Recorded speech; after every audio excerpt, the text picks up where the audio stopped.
오늘은 성육신이라는 주제로 나누고자 합니다.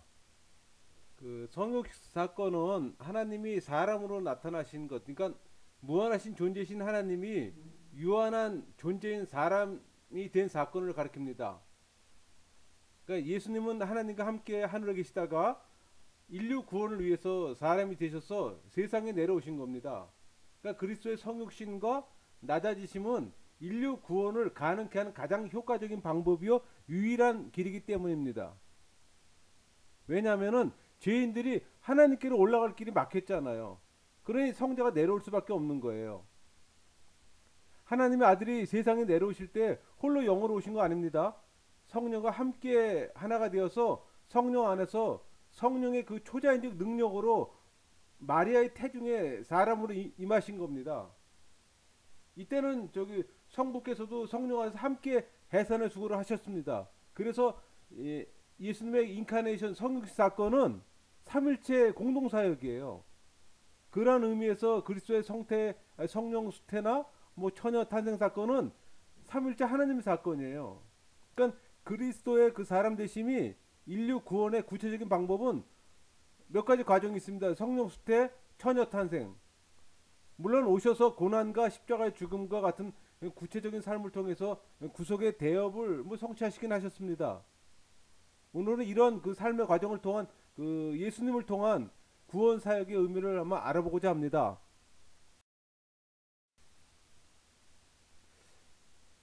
그 하나님이 동시에 인간이 되셔야 하는 이유는 몇 가지가 있습니다. 참 하나님이시면서 동시에 참 인간이신 분만이 하나님과 우리 사이의 공간을 연결시킬 수가 있습니다. 또 하나는 중보자는 참 하나님 동시에 또 참된 인간이어야 되는 조건이 있어야 돼요. 또 오직 참 하나님이시며 참된 인간이신 분만이 우리를 대신해서 또 하나님께 순종할 수 있는 거고, 또 그리스도의 성육신 대신 유일한 목적은 우리의 구원의 목적인 것입니다. 그래서 예수님께서 중보자로 인간이 되셔야만 되는 이유가 바로 그런 것들입니다. 여러분, 하나님과 우리 사이에 엄청난 넓은 제약의 강이 흐르고 있잖아요. 아무도 건널 수 없는 죽음의 강. 근데 하나님은 그 강에다 구원의 달 놓기를 작정하셨어요. 그 계획은 순전히 하나님의 결정이에요. 그러니까는 사람과 하나님과 사이를 이어주는 다리, 중보자잖아요. 근데 그 중보자는 하나님이시면서도 사람이어야 돼. 그분만이 하나님과 우리와 하나님 사이에 깊고도 먼 거리를 연결할 수 있잖아요. 우리 십자가 그림으로 이런 그림 많이 보셨죠? 그러니까 우리는 하나님께로 도저히 나갈 수 없는 죄인이잖아요. 그래서 예수님께서 우리를 구원하시고자 사람이 돼서 오신 거예요. 그러니까 사람이시되 죄가 없는 사람. 그러니까 사람이 되신 예수님께서 다리 저쪽 끝에서 이쪽 끝까지 이어 놓으신 거예요. 그러니까 중보자 사역은 사막의 바다에서 헤매이는 우리를 하나님 자녀 되게 하셨고, 또 지옥의 상속자인 우리가 천국의 상속자가 되는 거예요. 그러니까 중보자는 죄를 정복하고 죽음을 삼켜버려 마귀에게 승리하셨잖아요. 그러니까 우리를 사단의 권세로부터 우리를 해방시켜 주신 거예요. 여러분, 저기 그 인카네이션 성육신에 대해서 할 때 좀 이해가 필요한 게 뭐냐면, 말씀이 육신 되셨다는 말 우리 많이 들었죠. 근데 이 말씀이 육신으로 변했다는 말이 아닙니다. 그리고 또 말씀이 육신과 혼합되었다는 말도 아니에요, 여러분. 요거 바른 인식이 좀 필요해요. 그러니까 말씀과 육신은 각각 그 본성에 아무 손해를 받지도 않고 서로 연합한 하나의 그리스도를 이루는 거예요. 그게 중요한 거예요. 그 변한 것도 아니고 혼합된 것도 아니고 각각의 그 본성을 유지하고 있는 상태. 그러니까 하나님이 그리스도를 우리에게 중보자로 주신 목적은 그분의 손을 통해서 우리를 다스리고자 하심이에요. 그러니까 그리스도를 주라고 하는 거는 그분이 하나님과 우리 사이에 중보자로 계시는 동안 붙이는 칭호예요. 우리 사실 인카네이션에 대한 그 성경적 근거로서 그 요한복음 1장 1절을 많이 얘기합니다. 말씀이신 하나님이 바로 우리 육신을 입은 하나님의 아들로서 이 땅 가운데 오신 구원자인 거예요. 이 부분에 대한 이해가 좀 필요합니다. 그러니까 통일된 중보자의 인성과 신성을 같이 겸비한 그런 존재. 이 두 본성, 그러니까는 말씀과 육신이란 이 두 본성의 결합은 신비하고도 사실 위대한 사건이에요. 쉽게 뭐 다른 종교에서 있을 수도 없는 거고 또 인간의 입으로 설명도 하기 쉬운 건 아니지만은 사실 어떤 비유로도 설명이 불가능하잖아요. 인간이 영과 육이라는 그 본질이 결합돼서 한 인격을 이루잖아요. 그렇죠? 우린 영과 육이 있잖아요. 근데 어떤 때는 이 영혼의 특징을 육체를 설명하는 데 쓰기도 하고 또 어떤 때는 육체의 특징으로 영혼을 설명하기도 하잖아요. 그러니까 그런 모든 표현들은 사람의 두 가지 요소가 연합돼서 한 인격을 만들고 존재한다는 걸 말해주는 거거든요. 그러니까 성경이 그리스도에 대해 말할 때 바로 이렇게 설명할 수가 있는 거예요. 그러니까 완전한 사람이셨고 완전한 하나님이셨다. 두 본성은 혼합하거나 분리될 수가 없다. 근데 성육신 때에는 하나님이 아니셨던 적도 없었고 그렇다고 사람이 아니셨던 적도 없다. 그리고 또 사실 예수님이 고난당하실 때도 그리스도 인성만을 고난당하신 게 아니에요. 그러니까는 인성과 신성 두 본성이 통일된 위격으로 계시는 그 중보자로서 그 십자가 사건을 경험하신 거예요. 그러니까는 예수님이 고난당하실 때도 두 본성의 통일된 위격으로 계신 중보자가 당하셨다는 얘기죠. 우리 흔히 생각할 때 그 인성만 고난 당한 걸로 많이 생각하자. 그렇지 않아요. 인성과 신성이 같이 혼합, 그러니까 저기 통일된 위격으로 고난을 당하시던 거죠. 여러분, 아담의 후손 중에서 중보자가 나올 수 있을까요? 그럴 수는 없습니다. 왜? 죄인은 불가능합니다. 그 천사는 어떨까요? 천사들 역시 안 됩니다. 왜? 피조된 존재이기 때문에. 그래서 하나님이 직접 우리에게로 내려오지 않으면 안 됐던 상황이에요. 그래서 임마누엘 하나님이 우리에게 직접 건너오신 거예요. 하나님이 우리 인간의 모습으로 오신 거예요. 우리 함께 거하시며 우리 대신 아버지께 복종하시고 우리 대신 벌을 받으셨던 거예요.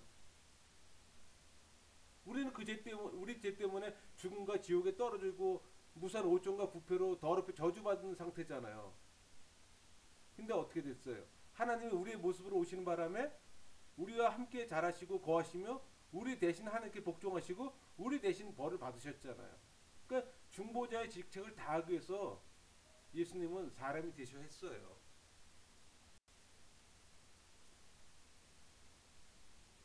아담 대신에 하나님께 순종하려면 사람이어야 되고 또 우리 죄를 대신해 죽으려면 사람이어야 된다.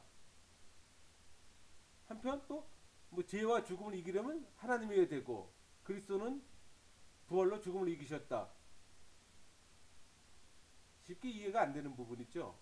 그러니까는 신이면서도 인간이신, 또 인간이면서 신이신 역설이잖아요. 이런 역설의 신비적 위격을 지닌 예수님께서 우리 중보자예요. 우리의 구속주고 우리의 구주세요. 오직 우리의 구속자가 되시기 위해서 오신 거거든요. 그러니까 피 없는 중보자 있을 수가 없기 때문에 그리스도는 또 사람이 되셔야 했던 거예요. 제사는 항상 피가 수반이 됐잖아요. 구약의 모든 제사에서 피가 수반이 되지 않으면 제사가 될 수가 없잖아요. 제사의 조건이 피였어요. 생명. 그러므로 예수님께서 사람이 되신 이유나 목적에 대해 다른 설명이 덧붙이는 것은 사실 망령에 망령된 일이에요. 다른 어떤 설명이 필요가 없는 거예요. 그러니까 그냥 받아들여야 되는 거예요. 그리스도가 사람 되신 것과 우리를 구속하는 일은 서로 뗄 수 없는 관계잖아요. 그러니까 예수님의 사람 되심은 우리 죄와 상관이 있어요, 여러분. 히브리서 9장 28절에 그걸 설명해 주는 거잖아요. 그러니까 그리스도의 첫 번째 오심은 오직 우리 죄 때문에 오신 거예요. 그 죄 때문에 삼위일체 하나님 성자 예수님께서 오신 거예요. 말씀으로. 여러분 그 영주주의 얘기 많이 들었죠? 영주주의는 예수님의 신성에 대해서는 인정하나 인성에서는 부정합니다. 그 영주주의로부터 나온 뭐 마니교도라든가 마르키오파 같은 이단들도 다 인성을 부정했어요. 그러니까 왜? 육체는 악하고 영혼은 선하다고 생각했던 거예요. 그러니까 하나님이 악한 육체를 입었다는 것 자체가 인정이 안 됐잖아요. 그래서 부인했던 거예요. 그러니까 하나님의 계시된 비밀인 그 지식을 소유했지만 구원받는다고 주장했던 게 이 영주주의잖아요.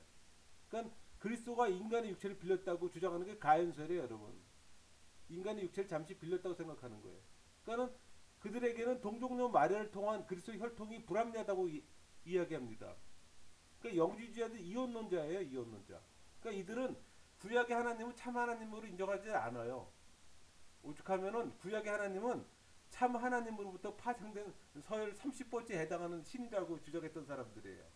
그러니까 그리스도 그 십자가 사건 때 잠시 그냥 사람의 몸을 빌려 썼거나 제자들이 본 그리스도는 환상이다 이런 식으로 주장했던 거예요.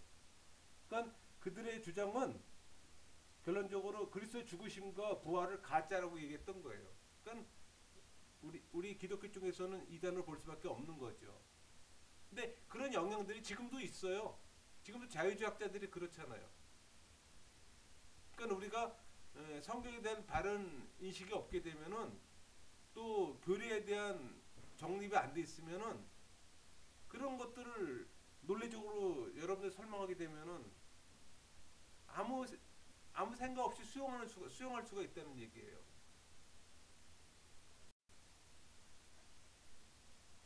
그 사도 바울은 그 예수님이 부활하신 것처럼 우리도 부활할 것이라고 얘기하면서 그걸 또 소망하라고 얘기했어요. 고린도전서에서 얘기했잖아요.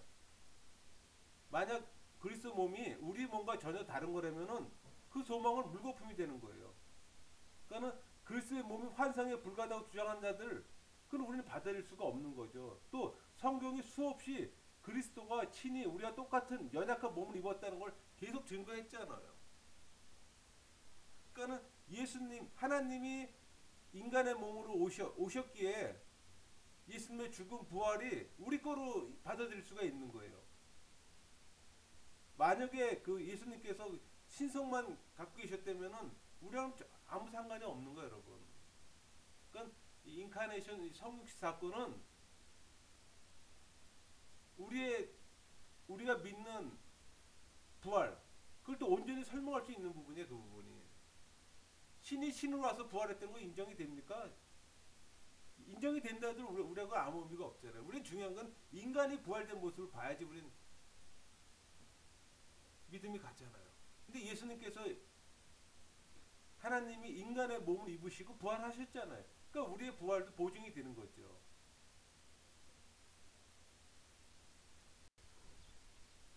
성육신을 정리하면은 그 이중성과 통일성, 그러니까 그리스도 안에 있는 인간적 본질과 신적 본질에 대한 설명. 그러니까는 그리스도의 신성과 인성은 연합되었으나 각각 자기 본성이 있고 또 그 본성이 하나의 그리스도를 이루는 거예요. 그러니까 신성과 인성은 교류한다는 얘기죠. 그러니까 이 신비한 교류를 한 인격 안에서 영혼의 특질과 육체적 특질이 서로 교류하는 거예요. 그러니까 즉 영혼은 육체가 아니고 육체는 영혼이 아니다. 그러나 영혼과 육체가 전을 이룬다. 그런 의미죠. 그 다음에 그 신성과 인성의 상호관계는 이렇게 설명할 수가 있어요. 그러니까 신성과 인성을 가진 중보자.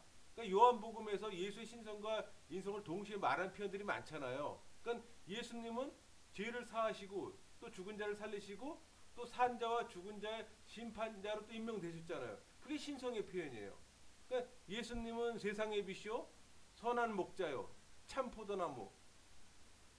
요한복음에 언급되는 부분들이잖아요. 예수님에 대해서.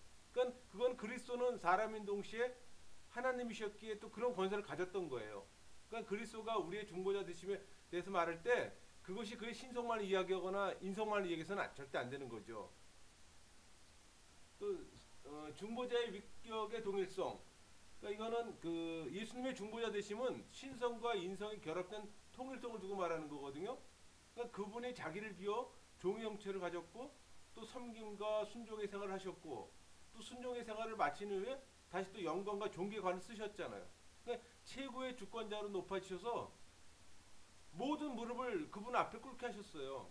그러니까 하나님이 그리스도를 우리에게 주신 목적은 그분을 통해 우리를 다스리는 거예요. 특히 그리스도를 주라고 하는 거는 그분이 하나님과 우리 사이의 중보자로 계시는 동안에 붙이는 칭호예요. 하나님의 아들이시며 사람의 아들이신 그리스도. 그러니까 그리스도는 사람이면서 동시에 하나님. 그래서 반복적으로 얘기하는 얘기예요. 따라서 고난당하실 때도 그리스도만 인종만을 고난당하는 게 아니고 두 본성에 통일된 위격으로 중보자로서 당하셨다. 아까 말씀드렸잖아요. 그러니까 예수님이 고난당하실 때도 두 본성에 통일된 위격으로 계신 그 중보자가 당하셨던 거예요. 그러니까 예수님은 영원전부터 하나님의 아들이신 거예요. 그게 결론이에요. 저는 이 인카네이션 성육신에 대해서 여러분들이 이 강의를 통해서 이해함이 좀 형성됐으면 좋겠습니다.